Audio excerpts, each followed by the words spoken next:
할렐루야. 오늘도 변함없이 주 앞에 나와서 주의 사랑을 받는 여러분 반갑습니다. 특별히 남전대원 신예배 나오신 여러분들을 환영합니다. 오늘 우리가 읽으신 우리 창세기 25장은 들에서 돌아오는 쌍둥이 형 에서에게 야곱이 팥죽을 팔고 장자의 명분을 사는 내용이 나오죠. 근데 이 이야기는 우리들에게 쉽게 이해가 되는 이야기가 아닙니다. 우리는 내용을 아니까 그렇구나 라고 쉽게 단정짓지만 엄밀히 말하면 잘 이해되지 않는 내용이에요. 도대체 장자의 명분이 뭐길래 그 장자의 명분을 야곱은 그토록 사고 싶어 했는지. 그냥 팥죽 하나 배고파하는 형에게 줄 수도 있는 것인데 뭘 그걸 팔라고까지 하고 있고. 에서는 또 겨우 뭐 팥죽 한 그릇에 그 장자의 명분을 팔아버렸는지도 궁금하지요. 또 장자의 명분을 팔고 산다는 것이 또 뭔 일이기에, 그리고 그 일이 장자의 명분을 팔고 산다는 일이 얼마나 큰 일이기에, 중요한 일이기에, 그게 우리와 무슨 관련이 있기에 성경은 이것을 상세하게 이렇게 기록하고 있는지. 그뿐 아니라 이 사건을 창세기뿐만 아니라 신약 성경 히브리서 12장에도 남겨두어서 후대 우리들에게 엄히 교훈을 하는지도 궁금합니다. 히브리서 12장 16절에 이렇게 말씀합니다. 혹 한 그릇 음식을 위하여 장자의 명분을 판 에서와 같이 망령된 자가 없도록 스스로를 살피라 라고 말씀합니다. 하나님은 아담과 하와가 타락한 이후에 에덴 동산 동쪽에 천사들과 불칼을 두어서 에덴 동산의 생명나무로 사람들이 가는 길을 막으셨습니다. 그래서 결국 사람들 쪽에서는 하나님께 나아가는 길이 막혔다고 보면 되겠어요. 그리고 에덴 동산에서 쫓겨난 그들은 하나님을 떠난 사람들이죠. 에덴의 동쪽으로 이동해 갔습니다. 그런데 창세기 4장 3절을 보시면 아담의 아들인 가인과 아벨이 하나님께 제사를 지내는 장면이 나옵니다. 하나님께 쫓겨난 그들이 하나님께 제사를 드리죠. 이것을 보면 아담과 하와가 비록 에덴 동산에서 쫓겨나는 바람에 하나님과 단절됐다 할지라도, 하나님과 그래서 직접적인 교제는 하지 못한다 하더라도 그나마 제사를 통해서 하나님을 찾았고 하나님께 나아갈 수 있었다라는 것을 우리가 알 수 있습니다. 그래서 아담의 후예들 중에 특별히 창세기 4장 26절을 보시면 하나님을 찾고 하나님을 섬기고 하나님을 부르는 족속들이 생겨나지요. 그러다가 하나님께서 아브라함 때에 나타나셔서 아브라함을 만나시고 찾아오셔서 약속하시고 축복하십니다. 천하 만민이 아브라함 너를 통하여 복을 받을 것이다, 그렇게 말씀하셨죠. 그 일로 아브라함은 만민의 축복의 통로가 됐습니다. 한마디로 야곱이 그의 형인 에서에서 팔라고 한 장자의 명분은 하나님께서 아브라함에게 약속하셨고 축복하셨던 그 가계를 잇는 권리요 축복이 바로 이 장자의 명분이라는 겁니다. 더 나아가서 아브라함에게 약속하셨던 이 하나님의 축복은 단순히 눈에 보이는 현세적인 복, 얼마의 땅을 더 받고 얼마의 재산이 좀 늘어나는 눈에 보이는 현세적인 복뿐만 아니라 하나님을 찾는 것, 하나님을 소원하고 하나님과 교제하는 것, 하나님의 받은 직분을 감당하는 놀라운 은혜의 축복까지도 함께 가지고 있었던 것입니다. 그런데 하나님을 떠나서 타락한 사람들은 어때요? 하나님을 찾고 하나님을 소원하고 하나님과 교제하는 것이 축복이라는 걸 전혀 모르죠. 그래서 이 시간에 나와서 예배하는 것이 하나님의 복이라는 것을 모릅니다. 오히려 예배하는 자들을 답답하게 생각하시고 하고 이 시간에 자신들을 위해서 먹고 마시고 즐기는 곳에 가서 내가 가지고 있는 것을 쓰며 나누고 즐기는 것을 복이라고 생각을 합니다. 알 수도 없고 관심도 없습니다. 하나님에 대해서. 옛날이나 지금이나 사람이라고 해서 모두 하나님을 찾는 것 아니고 하나님을 부르는 것도 아닙니다. 아담, 셋, 에노스, 노아, 아브라함, 이삭으로 지금 이어져 있는 이 집안은 이렇게 하나님을 찾고 하나님을 부르는 집안이었습니다. 저와 여러분이 그러한 집안이에요. 야곱의 집안은 이처럼 타락한 사람들 중에서도 제사를 통하여 하나님께 나아갔고 하나님을 소원하고 하나님과 교제하기를 위한 그런 마음을 가졌던 가게들이었습니다. 집이었다는 거죠. 이렇게 하나님을 찾고 부르는 일을 누가 했냐면 장자가 한 거예요. 그러니까 이것은 어찌 보면 장자의 권리죠. 그리고 축복인 것 우리가 알지만 믿음이 없는 육신의 눈으로 보면 사실 이것이 의무에 가깝고 짐스러운 겁니다. 왜요? 하나님께 대한 믿음이 있다면야 이 시간에 하나님에 나오고 하나님께 기도하고 하나님을 찾고 하나님을 부르는 것이 짐이 되지 않아요. 그런데 믿음이 없는 사람이 그런 일을 감당하는 것은 무척이나 재미없지요. 성가시지요. 힘든 일이지요. 시시한 일입니다. 더군다나 당시에 뭐 큰 재산이었던 소나 양 뭐 이런 것들을 잡아서 제사를 드려야 했으니까 믿음이 없다면 이 일 또한 얼마나 귀찮은 일이고 얼마나 아까운 일이겠어요. 그래서 가족 모두가 하나님을 찾는다. 가족 모두가 하나님께 나온다. 가족 모두가 다 같은 신앙을 갖고 있다라는 것은요. 사실은 큰 은혜이면서 동시에 큰 축복입니다. 자녀들이 명문대학을 가고 대기업에 입사를 하고 세상 누리는 거 없이 다 부족한 거 없이 누린다 할지라도 하나님과 교제하지 않고 부모와 신앙이 다르면 사실은 시한부 인생, 저주받은 인생이라고 봐야죠. 예나 지금이나 하나님을 진실로 찾는 사람들, 부르짖는 사람들은 우리는 하나님의 도우심과 하나님의 은혜가 필요한 사람입니다. 우리는 하나님을 찾을 수밖에 없는 연약한 인생입니다. 하나님만 우리에게 복 주실 수 있고 하나님만 우리 인생에 답이 되십니다 라고 하는 고백을 하는 사람들, 저와 여러분 같은 사람들, 사실 이런 사람들이 하나님 앞에 복받은 자들인 줄 믿길 바랍니다.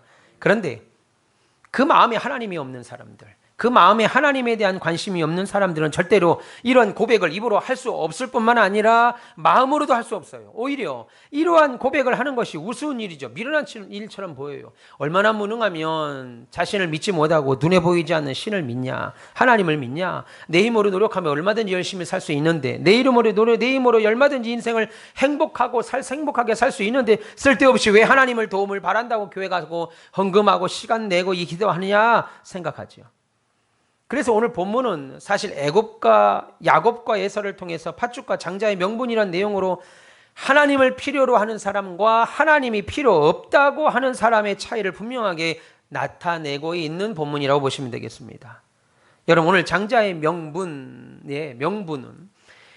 하나님이 초태생이란 뜻인데, 첫것이란 뜻인데, 그 첫것에게 하나님이 물질의 복을 주셨을 뿐만 아니라 하나님과 교제하고 하나님의 제사를 도맡아 하고 하나님과 만나는, 하나님께 나아가는 그 특권을 가진 자가 장자의 명분이라는 거예요. 그런데 오늘 본문의 야곱과 에서는 쌍둥이입니다. 불과 몇 분 차이로 장남과 차남으로 나뉘어 태어났습니다. 그리고 장자는 집안 식구들을 대표해서 하나님을 찾는 자의 신분을 지켜야 했습니다. 하나님을 찾는 자의 위치는 인생의 연약함을 고백하는 자리, 동시에 하나님의 은혜와 도우심이 필요하다라고 말하는 자리. 그러므로 이 자리는 영적으로 보면 어마어마한 축복의 자리입니다. 하나님을 부르지요. 하나님께 나아갈 수 있지요. 하나님의 도우심을 즉각적으로 받을 수 있죠. 하나님께 구할 수도 있죠. 보통 축복의 자리가 아니죠. 그런데 믿음이 없어서 이 가치를 모르는 사람들은 믿음이 없어서 우리에게 목사의 직분, 장로의 직분, 하나님이 주시는 신자의 직분을 줬다는 것을 모르는 사람들에게는, 그래서 세상적으로만 보는 사람들에게는 어떻습니까? 보통 성가신 일이 아니죠. 예배한다는 게 얼마나 성가신 일이에요. 아침에 11시에 갔다가 저녁 6시에 또 나와서 예배한다는 것 자체가 얼마나 성가신 일이에요. 더군다나 오늘같이 날씨까지 이렇게 그냥 축축 처지는 눅눅한 날씨는 더더욱 집에서 그냥 반바지 입고 에어컨 틀고 텔레비전에 즐거운 TV 나오고 피자, 치킨 시켜다가 저녁 먹으면서 쉬는 것이 행복하지, 옷 다 갖춰입고 넥타이 매고 더군다나 온신 예배까지 드린다고 나와 있는 것 보통 성가신 일 아니고 귀찮은 일 아니죠. 재미없고 아까운 일입니다. 그래서 억지로 교회 끌려 나와서 예배 드리는 사람 얼굴을 보세요. 어때요? 기쁨이 어떻습니까? 죽을 상하고 예배를 드린다고요. 안절부절 못하고 교회 온 것을 막 후회하고 막 앉아 있습니다. 오늘 이삭의 가정에서 장자는 에서였습니다. 그러므로 에서는 가족을 대표해서, 온 집안을 대표해서 하나님의 은혜를 구하는 자리에 있는 자였습니다. 바로 복된 자리에, 복된 위치에 자신이 있다는 거예요. 그런데 에서에게는 지금 그런 자신의 자리, 자신의 위치가 아무 의미도 없는 거예요. 그냥 성가신 거예요. 큰아들이라는 것으로 아버지의 재산만 받는 그것만 생각을 한 거죠. 대수롭지 않은 자리로 생각했던 겁니다. 왜요? 하나님의 도우심 없이도, 내가 생각해 보니까 하나님의 도우심 없이도 자기 힘으로도 얼마든지 내가 사냥을 할 수 있고 잘 살 수 있다고 믿었기 때문이죠. 사냥터에 나가 보니까, 사냥터에 나가 보니까 하나님의 도우심으로 곰을 잡고 하나님의 도우심으로 온갖 사냥터에 나가서 짐승들을 잡는 것이 아니라 내가 열심히 뛰고 열심히 바라보고 열심히 활을 쏘고 열심히 칼을 휘둘러서 잡아들이는 것을 볼 때 이게 하나님이 돕는 것 같지가 않아요. 하나님의 도우심 없이도 내 힘으로도 얼마든지 내가 사냥 잘하면 잘 살 수 있다고 믿었기 때문입니다. 그런데 그에 반해서 간발의 차이로 태어난 야곱은 어떻습니까? 하나님의 도우심이 없다면 살 수 없는 사람이었어요. 나는 하나님의 도우심이 없다면 살 수 없는 사람. 성경을 오늘 읽어보셨습니다만 잘 한번 보세요. 잘 한번 보시면 육체적인 스탠스, 육체적인 조건은 지금 누가 더 위대해 보입니까? 육체적인 조건은 에서가 훨씬 더 위대합니다. 육체적인 조건이나 그가 가지고 있는 어떤 스펙은 에서가 우리가 생각하는 것과 달리 에서가 훨씬 더 좋아요. 그러니까 야곱의 입장에서는 어떻겠어요? 나는 둘째 아들로 태어나서 장자의 명분도 없고 우리 형은 태어날 때부터 저렇게 준수하고 강건하고 밖에 나가서 사냥을 해서 잡을, 여러분 지금이야 총이 있고 지금이야 개도 있고 지금이야 덫도 칠 수 있고 지금이야 모든 것이 발달해서 GPS도 있어 사냥감이 어디 있는지 알지만 그 당시에는 그냥 단순히 활 하나 들고 나가는 겁니다. 그러다가 곰이나 사자나 큰 맹수를 만나면 죽기 아니면 살기, 죽는 거 아니면 내가 죽거나 짐승이 죽거나 둘 중에 하나였어요. 목숨을 거는 일입니다. 그런데 그런 일을 하는 사냥꾼이 야리야리하고 마음도 그냥 아무것도 못하고 쥐 한 마리만 보면 놀래가지고 그냥 버들버들 떨고 못하지요. 그러니까 눈으로 보이는 어떤 스펙은 에서가 훨씬 더 출중했을 거예요. 오늘 성경도 그렇게 얘기를 하고 있습니다. 자기는 장자가 아니라 차남이기 때문에 우리 집의 대표도 될 수 없고 하나님의 이 일을 하는 일에 대표가 될 수 없어요. 그래서 오늘 형 에서에게 장자의 명분을 팔라고 한 겁니다. 근데 생각을 해보세요. 장자의 명분을 판다고 해서 내가 죽 한 그루 주고 장자의 명분을 판다고 해서 그게 정말 바뀌냐는 거예요. 그래 네가 형 해라. 내가 오늘부터 동생 할란다. 그럼 진짜 바뀌냐는 거예요. 아니죠. 근데 오늘 야곱은 그것을 요구했습니다. 형은 나하고 쌍둥이인데 왜 나는 늘 조금만 늦게 태어났다는 것 때문에 내가 왜 장자의 명분을 받지 못하지? 쌍둥이라고 해서 시간 차이도 별로 없나서 큰 차이도 없는 것 같은데 그렇게 형이 성가시고 귀찮게 여기고는 하나님께 제사하는 일, 하나님이 필요하다고 고백하는 위치로 내려가서 하나님의 은혜를 구하는 일, 이거 안 해도 되잖아. 장자의 명분을 나한테 넘겨. 그러니까 지금 사냥에서 막 돌아와 배도 많이 고플 테니까 내가 여기 지금 붉은 죽 하나, 팥죽이겠죠. 붉은 죽 하나 줄 테니까 이거와 형의 장자의 명분을 좀 바꾸자 라고 말한 거죠. 이것이 오늘 본문에서 말하는 장자의 명분을 사고 판 실제 내용입니다. 다른 말로 말하면 초태생의 위치를 바꾸는 거예요. 이게 얼마나 하나님 보실 때 엄청난 사건이었는가 하면 야곱은 하나님의 은혜와 자비, 도우심의 축복을 필요로 한 그 자리로 나는 들어가고 싶은 것이고 에서는 그러한 자리에서 벗어나길 원하는 거예요. 왜요? 내가 여지껏 살아보니까 하나님이 그닥 안 필요해요. 하나님의 은혜를 그렇게 안 구해도 그냥 먹고 살만합니다. 그래서 에서는 지금 내가 배고파 죽겠는데 이 장자의 명분이 뭐 필요하냐? 내가 배고파 죽겠는데 이 직분이 뭐 필요하냐? 내가 배고파 죽겠는데 신자의 영광이 뭐 필요하냐? 성가시기만 하고 현실적으로 아무런 이익도 주지 않는데 내가 왜 이런 일을 감당해야 되느냐? 뭐 직분이 그렇게 대단하다고, 장자의 명분이 대단하다고 그냥 아무 생각 없이 너무나도 가볍게 명분을 넘겨버린 겁니다. 장자의 명분을 넘긴 거죠. 아까도 말씀드린 것처럼 설사 그렇게 한다고 넘어가겠는가 하는 생각이죠. 그러나 야곱의 이 에서의 이 말을 하나님이 들으셨습니다. 만약 장자에게 생각해 보세요. 형, 장자의 명분을 내게 좀 주세요 라고 말할 때 장자의 명분은 장자에게는 땅을 더 준다든지 아니면 짐승이나 양이나 소를 더 많이 주는 것으로 장자에게 되어 있다면 에서는 쉽게 장자의 명분을 넘기지 않았을 겁니다. 그리고 장자의 명분을 넘긴다 해서 그게 넘겨지겠는가 하는 너무나도 가벼운 생각을 했던 거지요. 그래서 현실적으로 장자의 명분을 줘도 손해보는 것이 없다고 생각한 거예요. 차라리 지금 배고픈 마당에 내 동생이 죽을 썼는데 내 동생 비유도 마칠 겸 그래 네 마음대로 해라. 이게 오히려 내게 이익되는 거예요. 그 말 한다고 팔리는 것도 아니고 그 말 한마디 해주면 동생도 기분 좋고 그것 때문에 나한테 팥죽도 얻어먹는 나도 좋고 현실적으로 팥죽 한 그릇과 맞바꾸는 것이 더 나을 거라고 생각했던 겁니다. 이것은 왜 그랬겠어요? 육의 눈으로 볼 때 장자의 명분이 하늘의 축복의 가치가 얼마나 귀한지 에서가 전혀 몰랐기 때문이죠. 여러분이 지금 앉아있는 그 자리는 어마어마한 자리입니다. 여러분이 앉아있는 자리는 세상에 좋은 호텔, 좋은 아주 비싼 식당은 아니라 할지라도 그것과 감히 비교할 수 없는 자리입니다. 여러분이 받은 이 직분은 여러분들이 하나님을 알고 있다는 것은, 여러분들이 천국의 소망을 갖고 있다는 것은, 이 땅에서 살면서 나는 큰 사업을 이룰 거야, 난 큰 기업을 이룰 거야, 나는 인생을 크게 살아서 성공할 거야 라고 하는 것보다 비교할 수 없는 귀한 축복의 자리예요. 우리의 영이 자꾸만 뭐라 그럴까요? 때가 끼니까, 우리의 안경이 자꾸만 이물질이 끼니까 그것이 희미하게 보이는 거예요. 좋은 줄은 아는데 머리로만 아는 거죠. 와닿지 않죠. 그래서 자기에게 어마어마한 하늘의 축복이 허락됐는데도요, 가치를 깨닫지 못하고 장자의 명분을 팝니다. 그래서 히브리서 성경 12장 16절은 이렇게 말합니다. 망령된 자, 쉽게 말하면 미친 사람, 자기 영혼을 망하는 곳에 갖다 뒀다, 그렇게 말하고 있습니다. 히브리서 저자는 이런 행동을 미쳤다, 그렇게 말합니다. 그럼 여기서 우리가 하나 생각할 것이 있어요.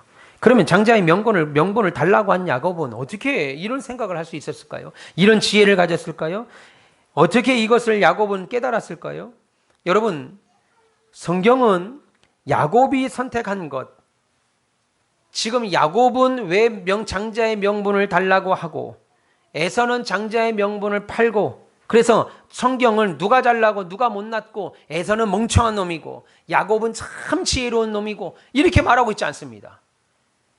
놀라운 사실은 참 야곱 잘했다, 너 참 잘 생각한 거다, 네 형은 날 때부터 그 그릇이 안 되는 놈이었어, 너 참 잘했다, 그렇게 선택한 거, 그렇게 결정한 거 참 잘한 거야, 이렇게 말하고 있지 않다라는 거예요. 말하지 않을 뿐 아니라 야곱의 이런 선택을 칭찬하지도 않습니다.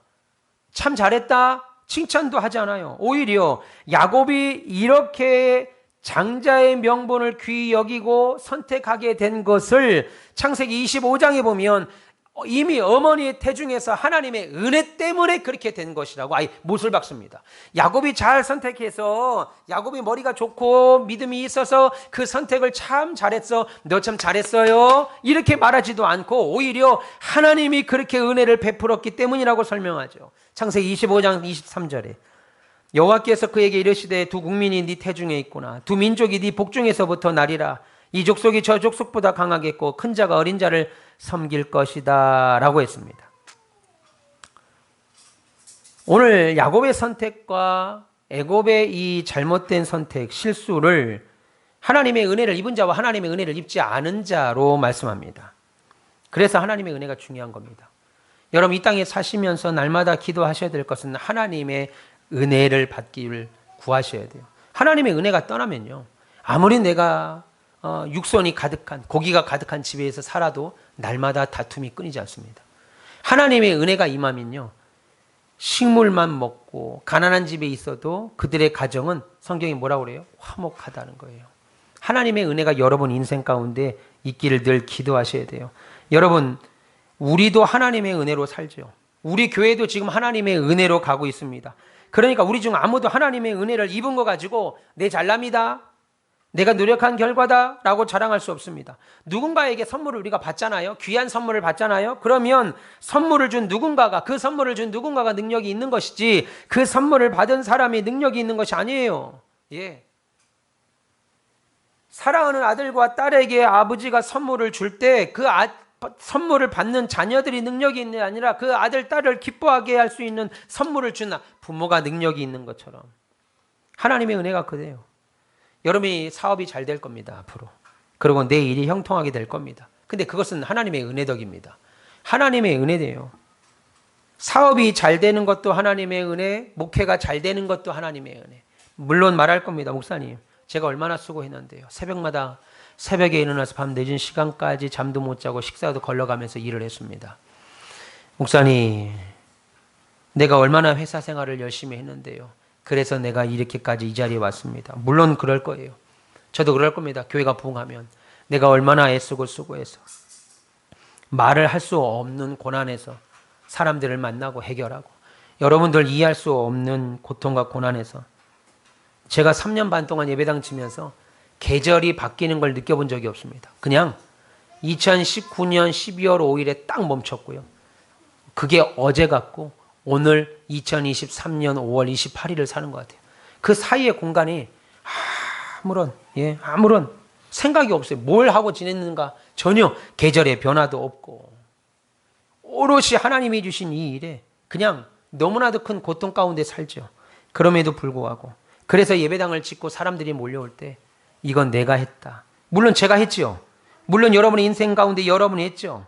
그래서 큰 교회를 목회하게 될 것이고 칭송도 받을 것이고 많은 사람들이 제게 와서 위대하다고 말하기도 할 겁니다. 그런데 그래서 저와 여러분이 하나님이 주신 부와 명예를 누린다 할지라도 그것은 제가 잘나서 우리가 훌륭해서가 아니라는 거예요.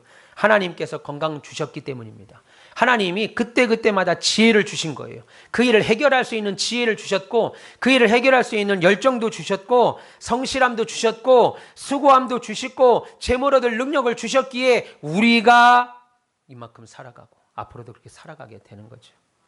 그런데 성경을 잘 보시면 야곱은 장자의 명분을 샀고 에서가 받기로 되어 있는 축복을 가로챘지만 야곱에게 기다리고 있었던 현실적인 평안과 안일함과 부와 명예 있었습니까? 없었어요.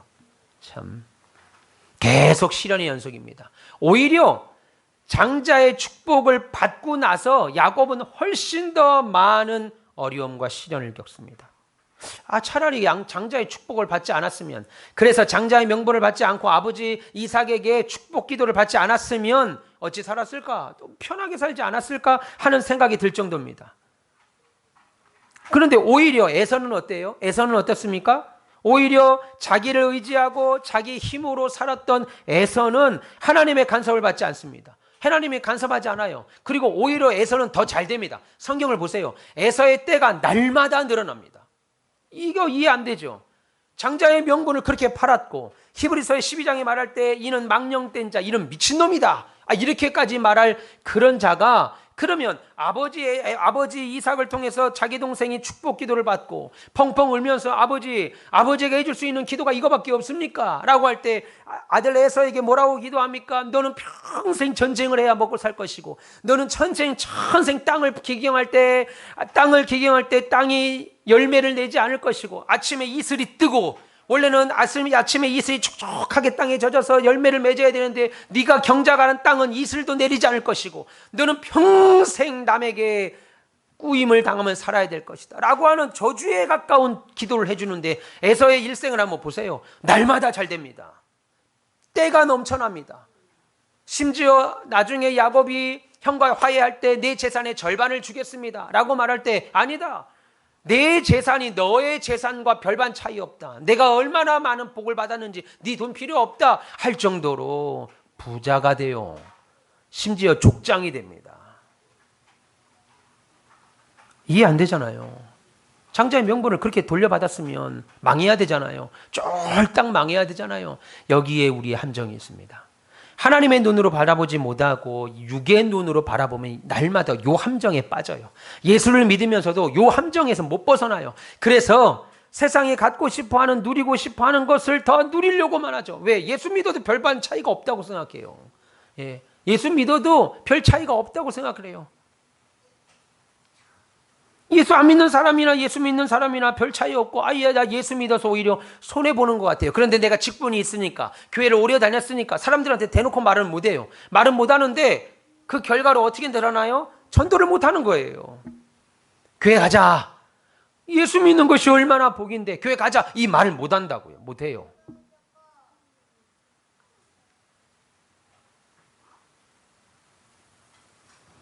하나님의 예서를요 잔소리하지 않는 자녀처럼 그냥 제멋대로 살도록 내버려 둡니다.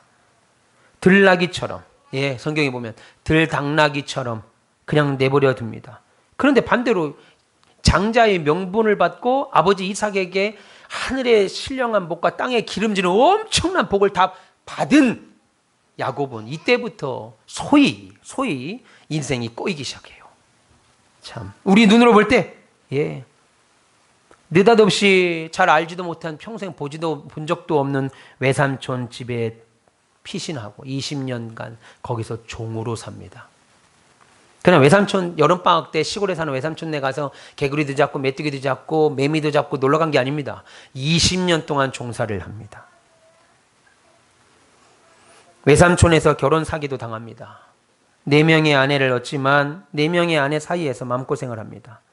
심지어 사랑하는 막내 외동딸, 고명딸은 성폭행을 당하죠. 장남은 서모와 간통을 합니다. 예, 내 첩하고 큰아들이 간통을 해요. 넷째 아들 유다는 며느리와 관계를 가져서 쌍둥이를 낳아 집에 들어옵니다. 가장 마음의 위로를 받고 사랑하고 마음을 줬던 라헬은 제일 먼저 세상을 떠납니다. 심지어 자기는 천사와 씨름하다 하나님 앞에 기도로 결단하다 허벅지를 다쳐 평생 죽을 날까지 다리를 절게 되는 장애자가 됩니다. 형제들끼리 맨날 싸우고 시기하다가 결국 사랑하는 요셉을 형들이, 예, 다른 사람도 아닙니다. 지 형들이 요셉을 죽이려고 하다가 그거 조금 마음에 걸려서 애굽에 팔아먹는 바람에 요셉이 죽은 줄 알고 10수년을 그렇게 삽니다. 내 아들이 죽은 줄 알았어요. 근데 알고 보니까 죽은 게 아니라 이 다른 놈의 자식들이 내 아들을 죽였다고 하고 요셉의 다른 나라에 팔아버린 겁니다. 지금 같으면 일본에 팔아버리고 동남아에 팔아버린 거예요, 내 아들을. 그리고 바다에 빠져 죽었다고 얘기하는 거와 똑같은 겁니다.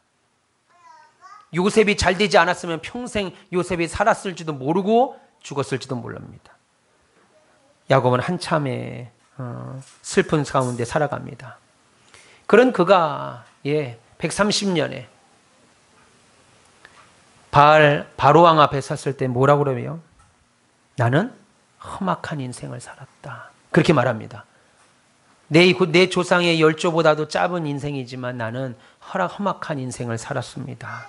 그리고 그가 요셉과 17년을 살고 147세에 죽으면서 요셉을 축복합니다. 마지막 손을 들어서 요셉의 두 아들을 축복하면서 이렇게 말합니다. 기가 막힌 말. 창세기 48장 15절. 나의 출생으로부터 지금까지 나를 기르신 하나님. 나의 출생부터 지금까지 나를 기르신 하나님이 너희들에게도 그렇게 기르시기를 원하노라. 참, 여러분 바로왕에게 뭐라고 그랬어요? 나는 험악한 인생을 살았습니다. 나는 어릴 때부터 부모의 사랑을 받고 그 뒤로부터는 종의 인생을 살았고 지금까지 이런 인생을 살았어. 나는 내 열조보다는 적은 나이지만 험악한 인생을 살았습니다. 그러나 죽기 전에는 뭐라고 그래요? 하나님은 나의 출생으로부터 지금까지 나를 기르신 하나님. 내가 사는 것이 아니라 하나님이 나를 기르셨다. 그렇게 말합니다. 그래서 야곱의 하나님은 자신을 기르신 하나님이셨던 거예요. 야곱은 하나님의 나라 사람으로 만들어 가셨던 야곱을 하나님의 나라 사람으로 만들어 가셨던 하나님이셨습니다. 그의 후손들도 그래서 자기처럼 하나님을 부르는 사람으로 살기를 바란다고 말하는 거예요. 요셉의 두 아들들에게 지파에게 축복을 하면서 너희들도 하나님이 기르시는 자들이 되기를 바란다. 너희들도 하나님을 하나님으로 부르고 찾는 자가 됐으면 좋겠다라고 축복을 합니다. 여러분, 하나님의 축복이 뭔지 모르는 사람은 하나님에 대한 이 기도를 할 수가 없죠. 내 하나님이 주시는 축복이 단순히 현세적인 복, 잘 되는 복, 여기에만 두면 이런 기도를 할 수 없습니다. 하나님은 나를 기르시는 자였다 이겁니다. 주는 나를 기르시는 목자요. 아무나 할 수 없는 말이죠. 예.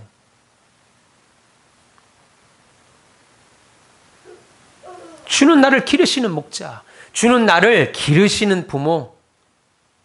야곱은 하나님을 경험했기에 그 후손들도 동일하게 내가 경험한 하나님을 경험했으면 좋겠고, 하나님의 사랑을 받았기에 야곱 또한 내 자손들이 하나님의 사랑을 받는 자손이기를 원했습니다.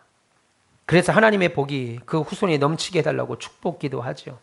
하나님을 아버지로 부를 수 있는 자리에 있었던 것을 감사하고, 하나님의 도우심을 구하는 자리가 축복된 자리라는 것을 야곱은 알았기에 그렇게 죽는 순간까지도 그렇게 고백을 했던 것입니다.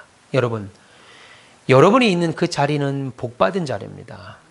우리 교회가 너무 큰 비전을 받아서 이 일을 감당할 때 때로는 힘이 들고 우리의 힘에 부치기도 하지만, 이것은 우리를 기르시는 하나님이 우리에게만 주시는 축복입니다. 이거는 이루 말할 수가 없는 축복이에요. 여러분 마음속에 장자의 명분을 사모하시고 하나님의 은혜를 소망하셨으면 좋겠습니다. 그리고 인생을 걸고 거기에 승부를 거세요. 하나님은 나를 기르시는 자다. 일전에 제가 희진이라고 하는 청년이 있었습니다. 부모가 예수를 안 믿었어요. 근데 아버지가 어느 순간 노름에 빠졌습니다. 노름에 빠져가지고 이 집이고 사업, 회사고 다 날아갔어요. 그래서 아버지가 화병에 걸렸습니다. 주일학교 보조교사였는데 화병에 걸렸어요. 그래서 결국은 집도 날아가고 공장도 다 날아갔습니다. 그래서 야밤도주 하듯이 안산으로 이사를 갔습니다. 고등학교 2학년 때였습니다. 그때가. 그리고 집안 형편이 그렇게 갑자기 기울자 어떻게 하겠어요? 난 이 아이가 참 위대하다는 생각이 들더라고. 하나님의 은혜가 위대하다. 그러더니 안산에서 학교가 여기였으니까, 학교가 이 근방이었으니까, 교회 근처였으니까 옮기지를 않고 고3이니까 안산에서 학교로 오는 겁니다. 학교로 오는데 이왕에 오는 거 일찍 오자. 그래서 교회 와서 새벽 기도를 드리고 학교를 갔어요. 바로 교회 앞이니까 학교가 새벽 기도를 드리고 학교를 갔습니다. 그렇게 1년을 살았습니다. 그런데 결국 대학을 갔겠어요? 못 갔겠어요? 못 가죠. 지금은 장학재단이 잘 돼 있어서 그냥 맘만 먹으면 대학 다 가죠. 나라가 돈 다 대줍니다. 근데 그때가 15년 정도 전이니까 그때는 대학 못 가서 한국 장학재단이라는 데가 없었습니다. 지금은 공부하기 얼마나 좋아요. 돈 다 미리 대출해주고 나중에 회사 다니면서 그것도 천천히, 그것도 내가 돈을 못 갚겠습니다. 그럼 이자율을 더 낮춰주고 10년, 20년 동안 갚으라 이겁니다. 지금은 대학 가기 쉬운 때예요. 근데 그때는 부모가 오롯이 돈 주지 못하면 대학을 못 갔던 거예요. 결국은 대학을 못 갔습니다. 1년을 그렇게 살았는데, 1년을 그렇게 아침에 새벽 기도하고 학교 가고 그랬는데 결국 대학을 못 갔어요. 제 마음이 무겁더라고요. 성적도 성적이지만 성적보다는 집안 형편이 그렇게 되는 바람에 학교를 못 간다고 생각하니까. 그런데 그 친구가 어쩔 수 없이 이제 공장 일용직으로 취업을 했습니다. 공장 일용직으로 취업을 했어요. 그리고 이제 대학교 3월 달이 됐잖아요. 입학을 했으니까. 같이 고등학교 3학년을 했던 고등부 아이들이 이제 대학부가 돼서 이제 대학교 입학을 했으니까 이제 앞에 나와서 특송을 했습니다. 하나님께 감사, 그런 거잖아요. 감사 특송을 하는데 그 친구는 대학부가 아니니까, 청년부니까 엊그제까지만 이제 같이 활동을 하던 아이들이 이제 대학부고 나는 청년부니까 거기 끼지 못하고 특송을 못 하는 거예요. 참 제 마음이 그랬습니다. 제 부서 아이였는데, 주일학교에서, 교회학교에 제 부서 아이였는데. 근데 그 아이가 주일학교 교사, 그러니까 반사죠. 그러니까 정교사가 아니고 이제 보조교사라고 하시면 되겠어요. 열심히 하는데 우리 선생님 중 한 분이 어린이집을 하는 분이 계셨어요. 어린이집, 저희 장곡동에서. 어린이집을 하는 분이 계셨는데, 이 아이가 주일학교 교사를 정말 열심히 하는 겁니다. 출석부도 가지고 오고, 간식도 챙기고, 프로젝트도 챙기고, 아주 열심히 해요. 그래서 이 아이를 잘 눈여겨보다가 이 자기 어린이집에 교사는 아니어도 그냥 뭐라고 그래야 될까요? 선생으로 이렇게 취업을 시켰습니다. 근데 이 아이가 거기서 열심히 공부도 하고 배움도 있고 막 그랬나 봐요. 근데 너무 열심히 했나 봐요. 그래서 그 경기도 어린이집 연합회 뭐가 있나 봐요. 몇 년 지나서 어린이집 연합회 거기에 심사를 하는데 이 유치원이 우리 여기 시흥시 이쪽에서 몇 개 대표로 뽑혀서 거길 가게 됐습니다. 근데 거기 갔는데 거기에 그 경기도 일산 킨텍스에서 했는데 거기서 그 심사위원 눈에 이 아이가 딱 띈 거예요. 그래서 대학도 안 나왔잖아요. 정규 유아교육과도 나오지 않았는데 거기 심사위원 중 한 분이 일산에서 아주 큰 유치원을 하고 있는데 거기 유치원으로 스카우트 됐습니다. 여러분, 하나님의 일을 한다는 게, 나는 그때 그 아이를 보고요, 교회 안 다닐 줄 알았어요. 부모가 예수를 믿는 것도 아닙니다. 형제가 교회 다니는 것도 아닙니다. 딸 하나인데 아무도 예수를 안 믿어요. 그럼 창피해서라도, 아니 나랑 같이 엊그저까지만 해도 같이 고등부에서 활동했던 애는 대학 붙었다고 감사 특성을 앞에 나와서 하는데 자기는 대학을 못 간 건 내 잘못도 아니고, 부모가 아버지가 노름하다가 집이고 공장이 다 날린 상황에서 화병까지 얻어가지고 다 이런 상황에서 나는 내가 청년부니까 특성도 못하고 있는데, 거기 연연 안 하고 열심히 교사 일을 하고. 참. 그래서 제가 계시록 22장 12절의 말씀처럼 각 사람에게 그가 행한 행위대로 내가 반드시 갚아줄 것이다 라고 하는 그 말씀이 그때 떠올랐습니다. 여러분, 하나님은 우리에게 지금 장자의 명분을 허락하셨습니다. 네. 그저 그렇게 큰 교회 뒷전에 앉아서 예배만 드리고 돌아가는 사람들도 있을 것입니다. 그러나 저와 여러분들에게는 하나님은 특별한 은혜를 맡기셨어요. 그래서 우리는 그 특별한 은혜에 에서와 같이 반응하시면 안 되고, 물론 그런 사람은 없습니다, 우리 교회 가운데. 정말 하나님 앞에 교회가 필요로 하고 받은 사명을 귀하게 생각하고 주님께 열심히 헌신하고 충성 봉사하는, 그래서 하나님께 쓰임받는 우리가 되셔야 됩니다. 그런 자들에게 하나님은 결국 복을 주실 것이고, 그런 자들에게 결국 하나님은 은혜를 주실 겁니다. 제가 예전에 우리 할머님을 모시고 서울대 병원을 한번 갔는데, 이 목동 이대병원에도 있고 길병원에도 걸려 있더라고요. 히포크라테스 선서가 있습니다. 의사들이 이제 전문의가 될 때 손을 들고 선서하는 거 있잖아요. 거기에 이런 문구가 있습니다. 제가 잘 몰라서 저는 따로 준비해 봤어요. 이제 의업에 종사할 허락을 받을 쯤에 나의 생애를 인류 봉사에 바칠 것을 엄숙히 서약하노라. 나의 은사에 대하여 존경과 감사를 드리겠노라. 나의 양심과 위엄으로서 의술을 베풀겠노라. 나의 환자의 건강과 생명을 첫째로 생각하겠노라. 쭉 나옵니다. 그 중에 놀라운 말, 나의 이 은사에 대하여 존경과 감사를 드리겠노라. 물론 이 히포크라테스에서는 이 은사에 대하여 하나님이 주셨다라는 말은 모르죠. 이 은사를 내가 어찌 받아보니까 내가 어떻게 하다 갖게 됐는데, 내가 이 은사를 갖게 된 것에 대해서 참 존경과 감사를 드리겠다. 여러분 보세요. 의사, 돈을 받고 의료 서비스를 하는 의사도 그런 사명의식을 갖고 일을 합니다. 하나님께 은혜를 입은 저와 여러분, 하나님께 직분을 받은 저와 여러분, 하나님께 온갖 은사를 받은 저와 여러분들, 은사에 대하여 하나님께 존경과 감사를 드리는 우리가 됐으면 좋겠습니다. 그래야 하나님이 이 땅을 사는 동안에 하나님이 우리에게 참된 은혜와 위로와 복을 허락하실 줄 믿습니다. 저와 여러분은 이 땅의 종착역이 아닙니다. 나그네 길을 걷는 사람입니다. 우리의 종착역은 따로 있습니다. 우리가 가야 될 본향은 따로 있습니다. 그 가운데에도 하나님이 이 땅을 사는 가운데 기쁨을 주죠. 즐거움도 주실 겁니다. 여러분 최선 다하여서 심으시고 성실히 믿음 생활하시는 우리 남전도에 됐으면 좋겠습니다. 하나님께서 나 쓰지 않으면 마귀가 여러분을 씁니다. 하나님에 대하여 내 시간 쓰지 않으면 마귀가 그 시간을 인터넷으로, 유튜브로, 게임으로 다 뺏어갑니다.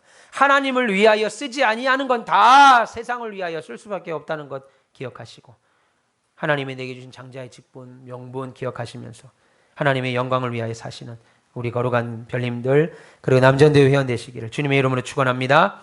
기도하겠습니다. 하나님 감사합니다. 종들에게 은혜를 주시옵소서. 하나님, 장자의 명분을